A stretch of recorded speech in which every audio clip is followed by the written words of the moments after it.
Coming up on Eagle Vision News, highlights of the Harry Styles residency shows. And an interview with basketball player Alex Wright. And an exclusive look into Biola's swing dance club.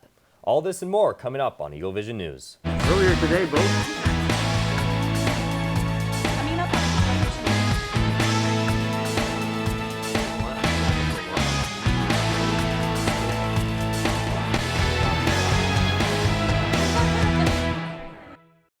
Welcome back to the 4th episode of Season 8. I'm Olivia Yatooma. And I'm Jeff Woolson. I just want to settle something. We were having this discussion off camera. Oh no. Yeah, here we go. When should Christmas music be appropriately played? Here's my theory, okay? I'm from Michigan, as we all know by now. Christmas starts November 1st. It's cold, it's like 20 degrees out, okay? No. Snow is falling. The only thing to get us Michiganders through the freezing, like 5-month winter is Christmas music. Because what is cold if you don't have something to celebrate in the cold? So Christmas music starts. It should start at least 2 days after Thanksgiving. Why 48 hours? What's the magic of that? It's just the magic of you get to relapse and break from Thanksgiving. You're ready for the holiday season. So once Christmas, the turkey is digested, right, Christmas music can start, according to Jeff Woolson. Go into your first story before we argue anymore about this. Well, November 1st to November 18th is Biola's Career Month, and this year's focus is meaningful experience. It's never too early to gain meaningful career experience, so the first 3 weeks of November are designed to help students navigate the difficult ties that come with starting a career. Week 1 focuses on preparation, including resources and workshops. Weeks 2 and 3 include several opportunities to connect with employers, including on-campus interviews. To stay informed on all the opportunities that Biola is offering to better prepare you for your career, check out the events calendar on the Biola app and keep an eye out for the weekly student newsletter. A night almost as hectic as Nation Bowl, Midnight Madness is one of Biola University's most underrated events. When the day is done for most, the night will just be beginning for students here. Starting late at 10:30 p.m. on November 13th, Biola students will converge at Chase Gymnasium to show their school spirit so they can celebrate Biola athletics, see a performance from Biola Spirit while having a chance to participate in a 3-point competition. There's a special giveaway for the first 200 attendees, so make sure you show up, wear red, and be prepared for a big finish. To stay in the theme of campus events, reporter Mackenzie Sandberg gives us an exclusive look at Biola's Swing Dance Club. And who knows, you might see a few familiar faces.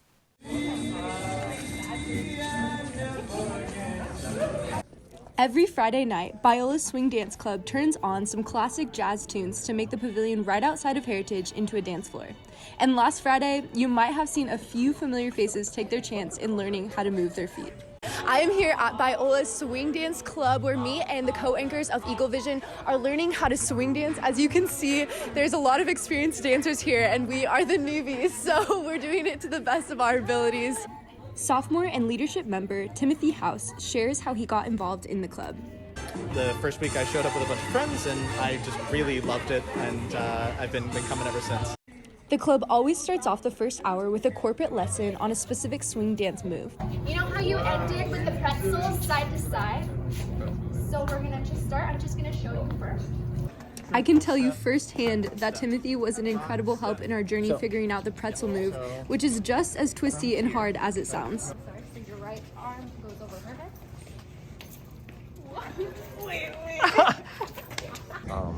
I feel embarrassed. Right now. Good thing you get paid to report the news, not dance, that's for sure. All of this fun was started in 2016 by a man named Samson Tooley. He gathered a whole bunch of people. He would do like a big Bible lesson devotional at the beginning, and then he would like go right into the lesson. The club ends its time with opening up the dance floor to free dance. And as you probably guessed, the anchors and I weren't quite ready to move on to that yet.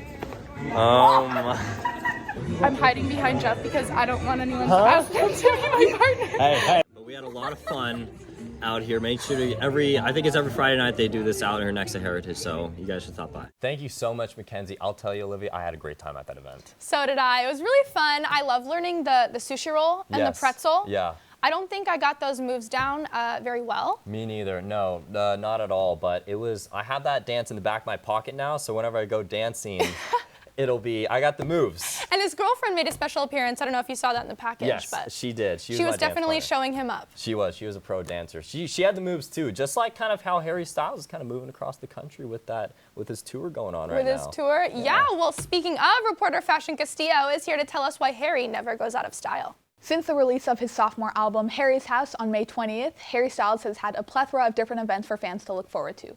Immediately after the release of the album, pop-up events were hosted around the world alongside a one-night-only performance of the album from start to finish at Madison Square Garden in New York. The performance was live-streamed through Apple Music, and Styles himself attended the pop-up in New York to give away free tickets to the show. In addition to a variety of performances and promotions through outlets such as Apple Music, NPR, and Better Home and Garden, Styles' most recent endeavor has been performing live in his tour titled Love on Tour. Styles has taken a different approach towards touring compared to most artists with short-term residencies at places like Madison Square Garden in New York, the Forum in Los Angeles, the Scotiabank Arena in Toronto, the Moody Center in Austin, and the United Center in Chicago.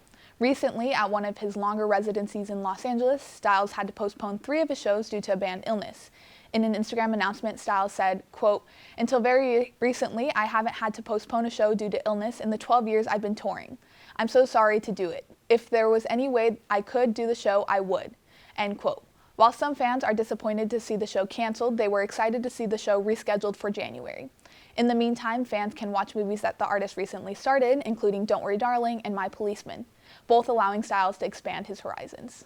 Thank you so much, Fashion. Now go over to Emily Coffey, who has all the updates on this week's weather.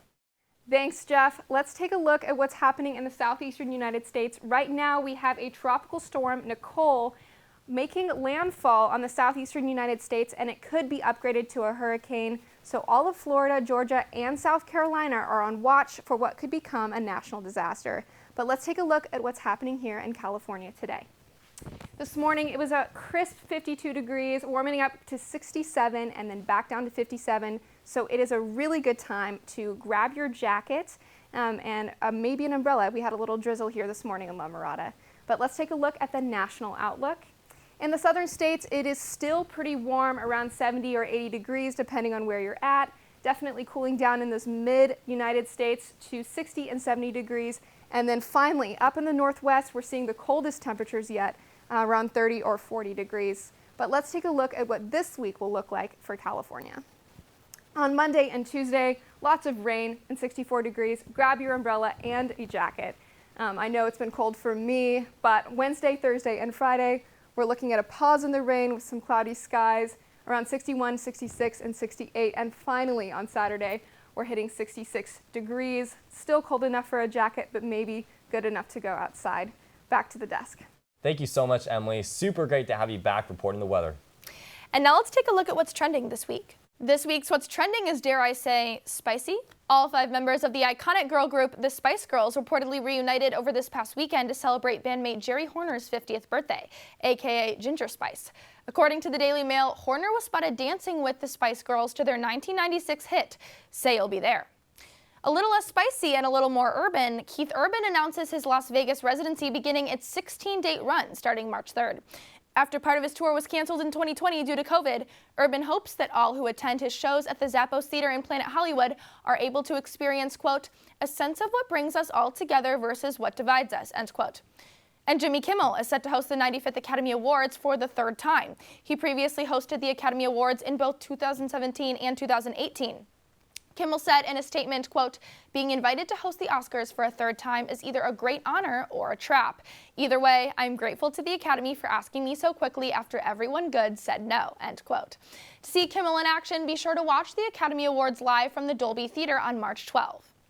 And to close out this week's What's Trending, I'm dipping my toe into my co-anchor's territory in the sports world to represent my home state of Michigan.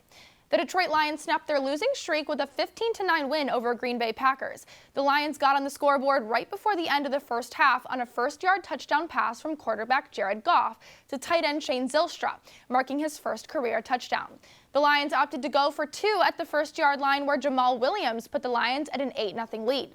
Green Bay got on the board late in the 3rd quarter on a 20-yard pass from Aaron Rodgers to wide receiver Allen Lazard, but the Lions won the game after rookie tight end James Mitchell scored his first career touchdown. Safe to say this game held a lot of firsts, and this Michigan girl is proud. Now continuing in sports, senior Alex Wright sits down with us to discuss basketball at Biola. Here with me today at the studio is Alex Wright, 6th-year basketball player for Biola University. Alex, thank you for doing this with us. Thanks for having me. Of course. So let's just jump right into it. So obviously, like I said, it's year 6 for you. You decide to return. So what does this last year kind of mean for you? Yeah, I see it as a final lap for me. Obviously, my journey to Biola and through Biola has been really special for me. The people I've met, the places I've played at, the opportunities I've seen here has been great. So it's kind of just the cherry on top in the final run for me here. Love that. I'm in the same situation too. Senior year, got one more lap, and then we'll get it going. Obviously, you graduate in 2020, but you're working hard with those master's programs. Like after basketball, kind of what do you want to accomplish going forward? I'm looking to take my connections I've built here at Biola and push it into a career where I'm working with people. I see the fruit of my work and kind of hands-on. So less away from my business degree and more just people-orientated. Gotcha. Love that. So obviously this year's team is much different. Losing a lot of starters. You're the only one coming back from the starter with 10 new guys too. That's got to be something. And a lot of young talent to add with that. And what do you want your role to look like on this team being the only senior?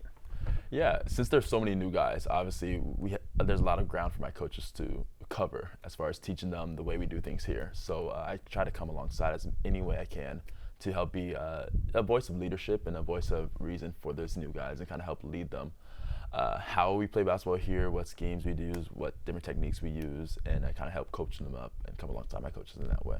Gotcha. Obviously, your leadership will probably be a little different than Kobe Bryant. He's pretty strict on it, but I mean, I'm pretty sure you're a nice guy. And like, how do you want the team to grow and mature as the season goes on? Yeah, I mean, we have a lot of talent. We have a lot of talent. These young guys, they can run and they're hungry, so they work hard. So I know they're going to come along very nicely. It's just I want to see us settle down sooner in the season rather than later. And I think we have that potential, definitely. Everyone in our program sees that, so that's what I'm excited to see. I would think so well. And with these 10 new guys, they also have to get adjusted to the coach staff, which includes Dave Holmquist, 1,000+ wins. I mean, a pretty darn good coach to be playing for. Yeah. And yeah, go ahead. Yeah, I love him. Over the years, I've learned so much from him. He's been a really great mentor for me, both on the court and off the court. So I'm very grateful for my time here with him. There you go. And leading to my next question, like Dr. Holmquist, I've seen you growing as a player these past several years. And how has your relationship with him and the coaching staff kind of developed over the years? Over the years, I would say trust is the thing that comes to mind. As a freshman, I was kind of didn't know what I was doing out there. I knew what I knew in high school, but definitely not at the college level. So they took the time to help coach me up and instill their principles into me. And then over the years, they've learned to trust me, and I can trust them back and forth. And it's been a really good give and take relationship between us as I've gone on and on in my career. Dang, that's what you love to see. Yeah. You know, good coach, good chemistry with new guys too. And obviously, I loved watching you last year. You know, I was doing the play-by-play for a little bit, and I remember there's so many big moments where you'd get that and one bucket and that foul, and I'd be expecting like a big let's go reaction, and you're just calm, cool, and collected. And how can you kind of keep those emotions and like you're like a coach's dream where you just emotions flat on, just hardly anything. How do you kind of keep that momentum when the moment's so big like that?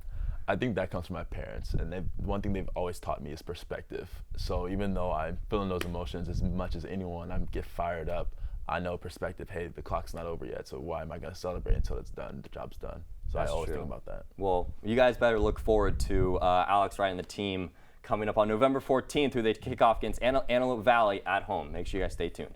It's that time of year where Thanksgiving is almost here, the turkey will be top tier, and those political discussions with your family will probably not disappear. Well, reporter Gigi Fierro hits the streets to ask Biola students about their unpopular opinions. Thanksgiving edition.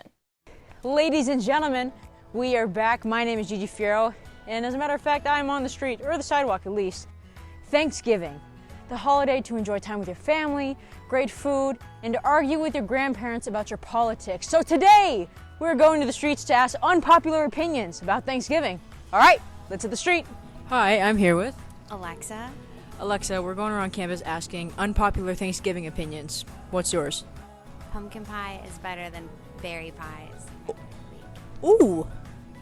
Hi there, I'm here with Joseph. Dean. Analia. So we're going around campus, we're asking unpopular Thanksgiving opinions. What are yours? Turkey is not a good meat choice. I agree. Ham is not a good meat choice. Controversy. Roast beef is the way to go. Hi, I'm here with Christine. Christine, what is an unpopular opinion you have about Thanksgiving? I don't believe that we need pumpkin pie at Thanksgiving.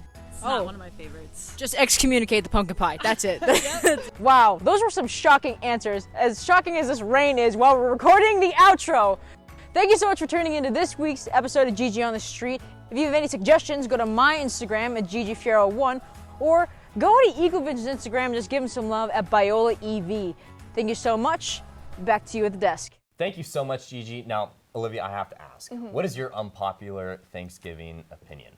My first is that Christmas music starts well before Thanksgiving, but we already established that at the beginning of the show. My second would be that sweet potatoes with marshmallows is my absolute favorite side dish for Thanksgiving. That's a really good take. It's really good. I like that. My hot take kind of is along the lines of that. I think stuffing is incredibly overrated. I incredibly disagree with you. I love stuffing. Stuffing, it just doesn't do it for me. I don't know what about it. I got the mashed potatoes, everything else, the green beans, just the stuffing, it's not for me.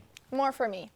Well, that's all that we have for you this week. Thanks for tuning in, and make sure to keep your eyes peeled for episode 5. I'm Olivia Yatooma. And I'm Jeff Woolson. You Eagles have a great week.